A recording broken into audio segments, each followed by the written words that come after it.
ഇന്ത്യയിൽ ഏറ്റവും കൂടുതൽ പാസ്പോർട്ട് ഓഫീസുകൾ ഉള്ളത് കേരളത്തിലാണ്, 4 എണ്ണം. മലപ്പുറം, പാലക്കാട് ജില്ലകൾക്കായുള്ള പാസ്പോർട്ട് ഓഫീസാണ് മലപ്പുറത്തുള്ളത്. ഇതാണ് നിർത്തലാക്കുന്നത്.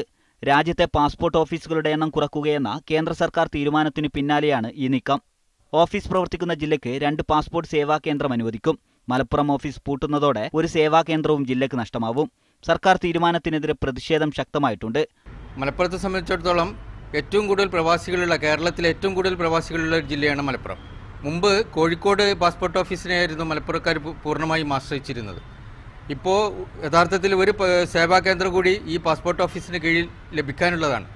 പക്ഷേ ഈ പാസ്പോർട്ട് ഓഫീസ് ഇവിടുന്ന് പോകുന്നതോടുകൂടി പുതിയതായി അനുവദിക്കാനുള്ള സേവാ കേന്ദ്രം കൂടി നഷ്ടപ്പെടും. കോഴിക്കോട് നിന്ന് സേവാ കേന്ദ്രത്തിലേക്ക് നിയോഗിക്കപ്പെടുന്ന ജീവനക്കാർക്ക് പ്രത്യേക ആനുകൂല്യങ്ങൾ ലഭിക്കും. അതിനാൽ പാസ്പോർട്ട് ഓഫീസിനേക്കാൾ ജീവനക്കാർക്ക് താൽപര്യം സേവാ കേന്ദ്രത്തോടാണ്. അതുകൊണ്ട് തന്നെ കേന്ദ്ര സർക്കാർ തീരുമാനത്തോട് ജീവനക്കാർക്കും എതിർപ്പില്ല. എന്നാൽ തത്കാല അപേക്ഷകരും പാലക്കാട്ടുകാരും പാസ്പോർട്ടുമായി ബന്ധപ്പെട്ട കാര്യങ്ങൾക്ക് ഇനി കോഴിക്കോട്ടേക്ക് പോകേണ്ടിവരും. അഫ്താബ് റഹ്മാൻ, മീഡിയ 1, മലപ്പുറം.